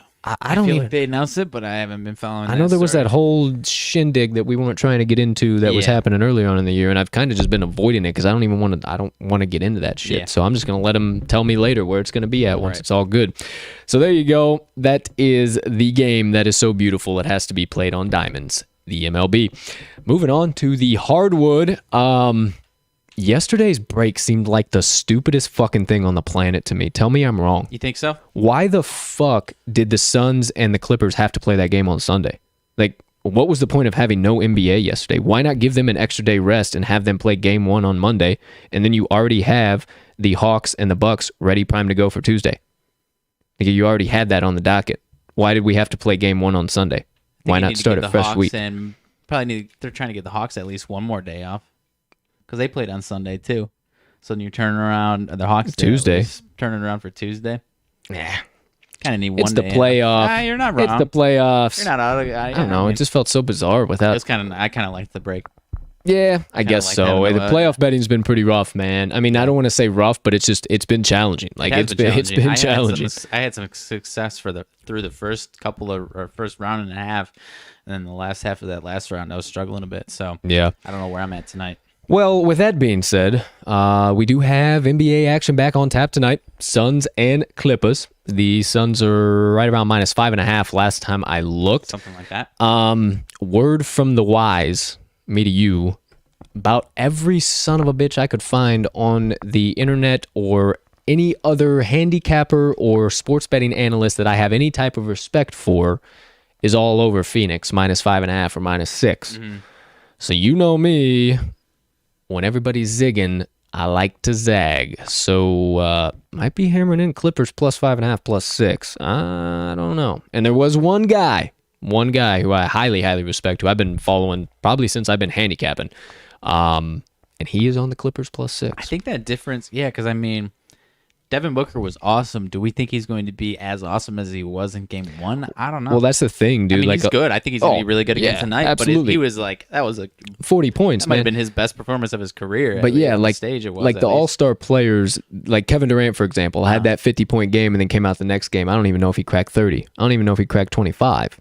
Like, I mean, in the playoffs so far, these all-stars have had huge games, and then they're like, okay, I can take a game off. The boys got me. They see that I'm here, and then the boys don't got them at all, and then they try and pick it back up. Maybe. So, I don't know. I think it's a lot closer than what we saw on Sunday. I'll tell you that much. Well, like you said, there are a lot of times, and yesterday in a different sport, it was that case for me and my Reds, where a lot of the people that you really respect and you trust their opinion, all of them are on one side, and it's like you see the first couple, and it's like, all right, nice, this guy's with me, and then it's like, this guy's with me, this guy's with me. Oh shit, something's a little fishy over every here. time, man. It's every 9 time. times out of 10, yeah. 9.9 times out of 10, my friend. A sliver, a tenth of a sliver that it is incorrect. I mean, and I do the same thing. Like, I'll hammer in a bet, and then I'll be like, oh, let me check it out, and like I'll scroll through, and some of the guys that I follow at the Action Network, whatever the case might be, they're all on it too, and I'm like, oh no, this can't be good. Too good to be this true. Can't be good at all. So I feel like tonight's one of those nights. There are way too many people on the Hawks -5.5, -6. So, the Hawks, the Suns -5.5. With that being said, I don't know that I'm confident enough in the Clippers, so I'm gonna be kicking it around all afternoon. Yeah, we'll see what happens. And outside of that, then we got the already kind of mentioned it. We got the Hawks and Bucks coming up. I told you guys yesterday, I locked in my Hawks future ticket. You're riding with me or you're not riding with me. You're getting updated about it every single time. So now I am 150% an Atlanta Hawks fan. Just as I am now a Montreal Canadiens and New York Islanders fan. Yes, I am completely bandwagoning. I do bandwagon to the playoffs once one of my teams are eliminated, or I just like a specific team. You can pound sand if you got anything to say about it. Yes, I am a bandwagoner. So, with that being said, man, I don't know. This 10K Atlanta Hawks outright better is once again starting to look smarter and smarter as the days roll on. Yeah, I mean, I can't hate you for what you did. I can't hate you for what you just said. I'm not riding with you. My hot take. Said it to you yesterday. You did, and fishy things have been happening as far as injuries, and who's to say it won't happen? So that's what I'm thinking. CP3 comes back. Something wild happens within that Suns lineup that causes the Clippers to advance. I don't know what it's going to be, what's going to happen. Milwaukee, something's going to happen with them. They haven't really had to battle injury outside of Dante DiVincenzo. And once that kicks their ass, the Hawks will slide through. Hey, it might take 7 for the Hawks. It might be 14 more games for the Hawks. I will promise you that. But I am starting to see the light more and more as these days go on that the Hawks might win this damn thing outright, man. They might win this thing outright. Kevin Huerter is down in Atlanta getting all the sugar he can want right now. That's fair. So that man is slowly, little white boy is slowly leveling up day by day. So I think he gets more and more dominant. Has maybe visited Blue Flame a time or two, if you will. Yeah, you know what I'm talking about? I think I know what you're talking about. That would be one of those dancing facilities. In Atlanta, yeah. One of them nice dancing facilities. Yeah. Mm-hmm. But I am all over the Bucks for this series, and I don't think it's going to be a bad series. I think it's going to be a good series, but I'm all over the Bucks for the title. As long as Giannis is healthy, I think they're taking it, so... Yeah, there's where my opinions lie, and unfortunately, those odds are not spectacular. No, they're awful. Don't know if I'll be taking it actually, but Yeah. So then, in a spot like that, you almost got to look like, damn, Milwaukee's favored that much. Like, is that a setup? Is that a setup, man? I don't think so. I think they're just the best team left. I don't know. You were talking this hot about the Nets, like this much confidence about the Nets. Well, then they lost Kyrie. They had hobbled James Harden. Who knows what might happen to Milwaukee? If that happens, then that's what I said. Then you're coming over to the dark side? If they get through Milwaukee, sure. All right. Sure. You heard it here first. If the Atlanta Hawks get through Milwaukee, Mags is coming over to the side of the Atlanta Hawks. But... goodness gracious, knocking out headphones. But they ain't getting through unless Giannis. unless he's dead. Outside of that, wrapping up NBA nonsense, any hot takes, partner, as to where Ben Simmons potentially goes and maybe Doc gets the boot too, where he goes? Yeah, I don't know. I mean, he already came out. He wasn't giving the biggest vote of confidence after the Game 7 loss, but now, I don't know if it was today or yesterday, he came out and said that they have a plan to fix his shooting. Because, I mean, if you fix that guy's shooting, he's going to be a top 5 player in the league. But seems like a pretty steep hill to fucking climb. I think he needs more than a shooting fix. I think he needs a mental fix. Yeah. There you go. Yeah. Nail on the head, my friend. I think he nailed it yesterday with the yips. I don't think it's like, serious mental issue. I think it's just the sports yips. I think it's the yips, man. And the fact he's never been good at shooting, but I rewatched that last play a few times when he goes up for that dunk. Didn't go up for the dunk against Trae Young, and I don't understand. I don't understand. I rewatched it maybe 10, 15 times last night, just looping that shit. Right. Like, what did he see? What maybe was something? Well, he said something like he assumed that I can't remember who was behind him. Maybe John Collins. I don't remember exactly, but he's like, "Oh, I assumed he was coming up behind him," and it's like, "All right, dude. Well, be a strong. You get fouled, and then he can't go to the line and misses them. So it's all in his damn. It's all in his head, 100%. That is literally. I mean, we literally just cracked the code. I'm liking Trae Young more and more on the offensive side, but I mean, he's still got some big defensive issues, and you got a scrawny Trae Young coming at you that's making you pass out of it, man. Hey, Ben, you need some help. We cracked the code here. We got the fix for you. We can fix it for you, all right? Just or anybody who knows Ben, just get to him and let him know Colts Motivation Minutes got his back, and then RMags has all the yips fixers. He's got some nice old homeschool wives' tale tricks. But I mean, if I don't know, I'm interested to see if it gets to a point where like maybe they start to fuck around with their plan, and if it works, then hey, like I said, if he can figure out some type of shooting help, then he's going to be a perennial all-star. Yeah. If not, if they get through a chunk of that plan into a month and it's like, yeah, I don't know what's going on here, this is more of the same, I can see him getting shipped out. And people are, and this was no actual like rumors or anything like that. People are just speculating where he could go. Bulls fans were kicking the tires around like, what would a trade look like for the Bulls? Hard to believe that happens without Zach LaVine, which I am not a fan of. I think that might even be a decent pair of them together. But why do we need to add more mediocre players of the Bulls? But that's the thing. I mean, it's just a weird fit. I mean, there's still it's not like he's a mediocre player if you can find the right fit around him and find him in the right piece, because he's a solid, very solid defender. But I just feel like passer and playmaker. But I've said this before. He lost in that series. So I've said this before, that if you have a bad team and a bad record, or a losing culture rather, and you just keep adding good players to losing culture, eventually they're going to just continue to become losing players. And I'm not saying the Bulls are losers, but technically they're fucking losers. We didn't see them in the playoffs the last 4 years. Yeah, man. Fair. So it's kind of upsetting. Portland's the other team that was getting big speculations, who just to shake it was CJ McCollum that was in the speculation, which really. I guess that'll ruffle some feathers. I mean, he's not the CJ McCollum we once knew, but I think he'll get back to it. I like CJ McCollum. But, yeah, I think so too. I think that's a weird fit too. Yeah, that's bizarre. I just don't think Ben Simmons can go anywhere but Philadelphia. Like he doesn't seem like he would fit on any other team. Yeah, like it's bizarre. Well, the one that people, and I agree with, would be like, being a piece within the Warriors to facilitating through their awesome shooters, like and an 8-man. No, not an 8-man. Like he would be a starter, and he would facilitate to Steph and Klay Thompson when he comes back. But I don't know how they would make that trade without giving up some type of interesting piece there. I guess they have. Yeah, man. There's no team that makes sense. There's just it's so bizarre. Not like a. Yes, that's it exactly. It's so bizarre. Like that. Yeah, there's no team that makes sense, or really any team that I feel like would be like, oh, hey, we gotta go get Ben. We gotta get him. Seems like you have a little bit of an update or something to me. So I'm double here? checking here, but I'm a little bit upset with myself that I didn't realize the fucking NBA draft lottery is tonight. Well, my friend, won't tattle on you. Somebody likes to put together the Rants and Reactions agenda from time to time. Maybe I gotta start getting into the news again. What's the deal, pal? Can't win with it.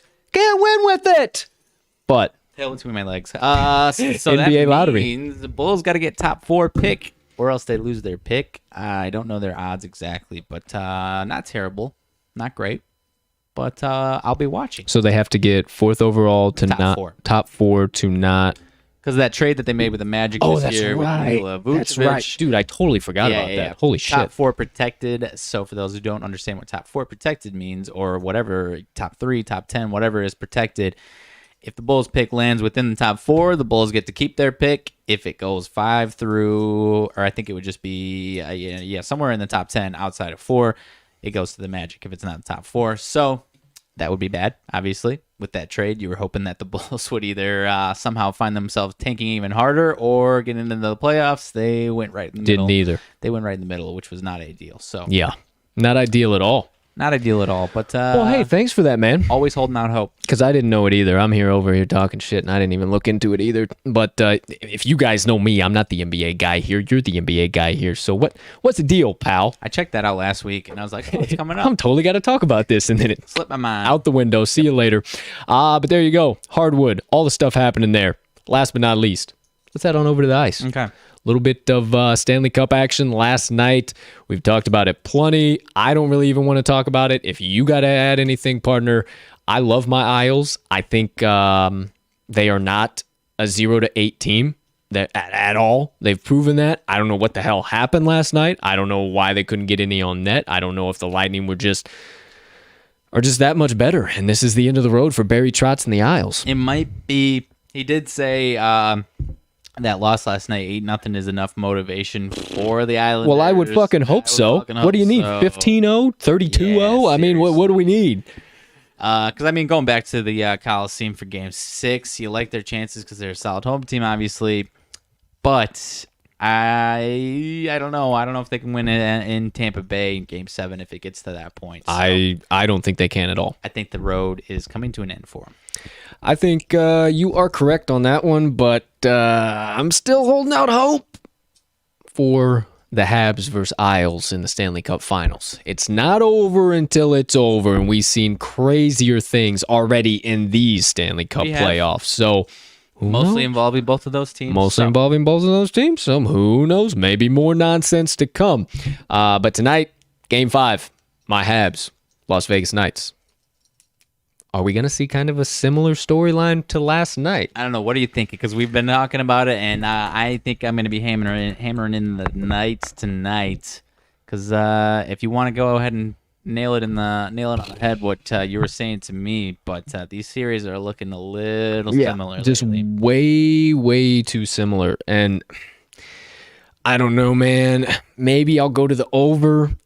Does Leonard does he stay good in net for the Knights after replacing Fleury? Did the Habs defense all of a sudden just collapse out of nowhere like the Islanders defense collapsed? Does Vegas ratchet it up on offense on a whole I don't know. Yeah, I don't know. I don't know, man. This hurts my head now because I was starting to really see these dogs, and now it's like, wait, what the hell? You guys have battled like crazy, and now you're going to be giving me these games? And Gump Cathcart said it perfectly. Gumpy on the Pat McAfee show, or actually on the Hammer Don podcast, he said that the I don't want to say it wrong. The Knights had no business winning Game 3, and the Canadians had no business winning Game 4. Mm-hmm. And I could not have said that any more perfectly. Yeah. It should have been flip-flop. Yeah. So Game 5, who the hell knows? We might see another football score come out tonight. I don't know. I think I'm going to go to the over just because it's getting some solid positive money. There's some books that are offering it as a favorite on the line, so negative money, but FanDuel Sportsbook is offering it at positive money.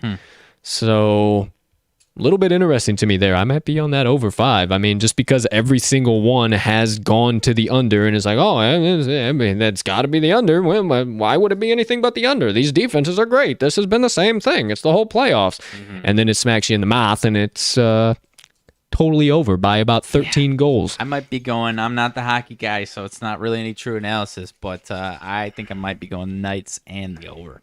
We'll see. We'll see what happens. Obviously, we got more plays and stuff to look through and dish out today. So if you do want all of the rest of our best bets of the day, everything like that, quick little reminder, all of them outside of the show are available on the Action Network app. We do have full profiles and everything set up there. So I am at cash_with_Colt. My man is at RMags in all caps, and then you can follow the TTL page at Talking the Line. Super simple. I know, totally mind-blowing there with the name of the page. Outside of that, nothing else major in the NHL. Wanted to remind you about the Action app. Let's see here. Oh, Linktree reminder. If you guys have not already gone to it, first link in this episode's description, Linktree there. Got all of our additional content, all of our social platforms, and then anything else that we roll out or come out with or anything. Generally update it there and then on all of our social platforms. So suggest you follow us there if you're having a hard time either A, remembering when the show is or anything like that, or you're just wanting to have quick, easy access to us whenever you want, because we are rather active all over the social sphere, so make sure you follow us. That way you can stay up to date. If we add anything additional, any prop of the days, any daily draws, anything, you can always find it on our Twitters and pretty much all of our other social channels and content. So make sure you go to Linktree, follow all that jazz. Anything else major coming up? I gave you a little hint yesterday. We've been working on something, and it's getting better and better day by day. More and more answers being found minute by minute, and more and more connections being made moment by moment. Connections. So connections. So there's your hint for today. Connections. Yesterday was it's going to be an absolute electric factory from number one. What a hint. What a hint. So there you go. Connections and Electric Factory. Connections and Electric Factory. There's your 2 hints for what appears. If anybody can specifically guess what it is based off those 2 things, I'll lose my fucking mind. You can have You can have it all. Yeah. It's yours now. But so super excited about that. I think that's the most on the horizon thing we got coming out. Yeah, aside from building everything we got already. Yeah, we gotta everything in addition, and then we might have a few other things coming out too. Maybe some other handshake agreements. Yeah, we're working, we're screw driving shit, we're hammering shit, Yeah, all the above. We don't just hammer in bets, we hammer in the lab all of the additional stuff behind. So we got some stuff coming for you guys. So make sure you stay tuned in. This is only the beginning. We are about to move on to bigger and better. The daily show will always be here. We'll always have it. We might adjust it time-wise. We might do some things, but we'll let you know before we do. But we got another rung on the ladder to go up. We actually got about another 100 rungs on the ladder to go up. We ain't even close to stopping yet, kid. So if you think that this is the peak of the Talking the Line crew as you know it, oh no. You are barely seeing the tip of the iceberg, my friend. So there you go. There you have it. Plenty of stuff coming. Make sure you stay locked in. We'll be sure to tell you about it. How you doing? Keep it moving. Here we go. Anything else ransom reaction wise? I didn't get into any breaking news. Anything else? Nope. All right. Well, nothing else to get into. So how about we wrap up this show with a little motivation minutes? Go for it. All right, my friend. Well, it is time now for my motivation minutes, and told you at the top of the show what I was going to tell you about today. Talk about today, discuss today, give you a little perspective on today. But I'll remind you here once again to start the motivation minutes today, and then share a little bit of thought on that, and we'll wrap this bad boy up. Mm-hmm. So first things first, the message and what I want you to remember today is that everybody has a backstory. Everybody has issues they're dealing with, problems that they're facing, challenges that lie ahead. Everyone has a backstory. You are not the only person on the planet that is dealing with anxieties, that is dealing with worry, that is dealing with fear, that is dealing with financial issue, that is dealing with whatever the case might be. A terrible boss, a bad relationship, whatever it might be. You are not the only person. There are other people that might have it a lot worse than you do. And far too often, because of the issues that we have in our own life, we have a tendency to project that energy on other people who might not even be involved in any of those situations. But because of our lack of acknowledging other people and that they have their own shit going on, we decide that we are the most important, our problems are the only ones that matter, and we decide to project it all out onto everybody else. How many times have you heard somebody say, "I'm going through a lot right now"? I have a lot, and I am too. I'm actually going through a shitload right now, as a matter of fact, that I think about it, and I still get up early as hell every single morning. I still come live to you guys every single day, and I still provide a message. I don't share my negative things, my anxieties, my worries with you guys. Why? What's the point? There's no reason to add additional worries to your plate, add additional negative energy to your plate, because I know you have a backstory. You have things that you are battling right now that probably don't even compare to some of the things that I'm battling, just like some of the things I am don't even compare to things you are, vice versa. So maybe it's time we start empathizing a little bit. Maybe it's time that in every single interaction, we just have a little bit of compassion and kindness.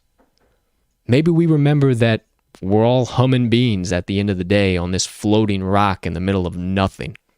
And when you break it down that simply, it starts becoming a lot easier just to become nice and kind. Do me a favor tonight. After you get through this day, you rush around, you go about, as you remembering through the day that everybody has a backstory. Go stand out on your back porch, your balcony, your backyard, whatever you have, and look up at the sky. And remember that we are on a floating rock in the middle of nothing that is at such perfect balance that if even a molecule were off, our whole atmosphere would explode. That is no lie. That is straight up. And with all that being said, it makes it a lot easier to remember how small you are in this world, how small your problems are in this world, and how many other people might be battling those same things. And if you take the time to realize that, hey, Riley has a backstory. Hey, Zach has a backstory. Hey, John has a backstory. Whatever the case might be, if you take that time to realize that, maybe you guys might just connect on a problem that you're both facing and learn how to tackle it together. Who knows? But today, I challenge you guys to remember that everybody has a backstory. And regardless of where you're at in your life, don't project your backstory onto others.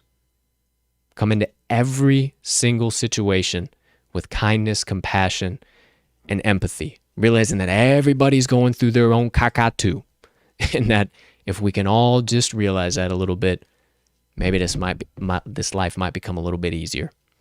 So today, remember, everyone has a backstory, my friends. You are not the only one. And number 2, when you get done with your whole day, just before you go to bed, just before you wind down your evening, go stand outside and look up at the sky and remember how small we are, how small you are, how small I am in this whole big universe that we just so happen to be perfectly balanced and living in. That's my motivation minutes for today. Good stuff, my man. Yeah. I don't have too much to add to it. I mean, you nailed it. Appreciate it. Nailed the hammer on the nail. Appreciate it. So yeah, I mean, like I said, I don't have too much to add. I definitely try to adhere to this on a daily basis. So don't know that I have personal experience this time around or not, but yeah, I love what the message is today. Well, I appreciate it, my man, and it's something that's very important to me. Had somebody share that with me a very long time ago. 2 things actually, and it makes me smile thinking about it. 2 things. Everybody has a backstory, and what difference does it make? Remember those 2 things, and this life becomes a whole lot easier. So, that officially does it for my motivation minutes of the day. There you go. There you have it. Officially, episode number 64 of the Talking the Line podcast on this beautiful June 22nd, 2021. Yes, I did just get a quick side glance of the date to make sure. Boy, oh boy. I say it all the time. I feel like I say it all the time, but man, we are just clipping right along day to time. Here we go, moving and grooving. Nothing else really coming from me.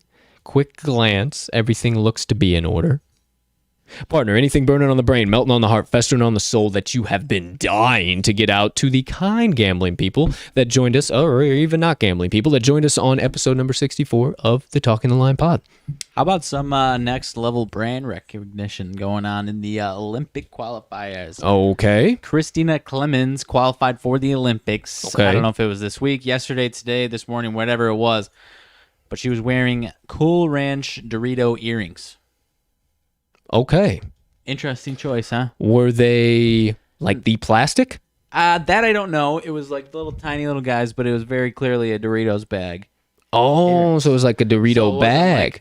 So it wasn't like she. Oh yeah, so not the chips, not the chips. So what in my mind, what I'm thinking is like a triangle in the form of the chip, and then like maybe like the plastic of the Dorito bag on there. But now that I'm like putting it together, obviously they're not going to do something that chintzy. So like the Dorito bag as a medallion by itself, but yeah. Yeah, but like the Dorito bag medallion. Family-sized Dorito bag hanging off her ears. Hey, there you go. You know, maybe you might want to think about product placement. Might slow you down there on the old track, but hey. Yeah, don't know if that was a paid ad or if, that was personal choice for being a monster Dorito fan. But, hey, Cool Ranch Doritos fucking rule, so I can't hate. Hey, who knows? Us, I say us athletes. I'm no longer an athlete. Haven't been an athlete for a while. Well, in the past, athletes have tics of all sorts and types, traditions, rituals, everything in between. Maybe those are her Cool Ranch ritual earrings. But you heard it here first. Christina Clements wears Cool Ranch Dorito earrings. Talk about brand placement. In her qualifying for the Olympic trials, per Riley Magnuson. Accidentally typed Cool Ranch Doritos, and then it got me thinking about some a combo of Coors and Cool Ranch Doritos combo chip. Not a big Coors fan. You're not a big Coors fan. I am. You are, so, I know. Banquets, Coors Banquets. Big fan Both of of those them. stubby bottles, Both of them. baby. Those Both of them. stubbies. Ooh. Still got some Banquet in my fridge right now. Oh, big fan of the stubs, Oh, bro. I love me some And then you twist her off, you get you a nice little message. Yeah. A little inspiration while you're drinking your stubby. Yep. Oh, we actually had a buddy in college. We tried to get that nickname to stick, Stubby. This short little dude, and we started drinking those. We were like, man, we should start calling this guy Stubby. And like, we all tried to do it, and it just never stuck. He probably didn't like it. He hated it. He probably He don't like hated it at all. We tried. That's why we tried to get it to stick, but it just never did. Fucking bullies, dude. No, yeah, well, hey, that would kind of seem to be college, my friend. Everybody. Anyway. Well, anyways, there's that rabbit hole. Well, as always, you just never know what you're going to get here at the Talking the Line pod. Just about perfect time, hour and 45 minutes. Wow. Ladies and gentlemen, degenerates, gamblers far and wide, thank you guys so much for stopping by every single day. You're following on our socials, your likes, your comments, your shares, your ratings, everything in between, man. It never ceases to amaze the two of us, and it just keeps us grinding every single day. We do this for you guys. We absolutely love to get up and share our passion and our knowledge with you guys. So we will continue to do so, and hope you guys keep hanging around, coming on by.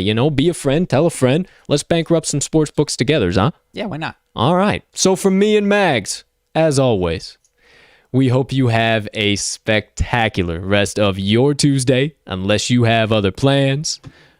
Let's cash some tickets.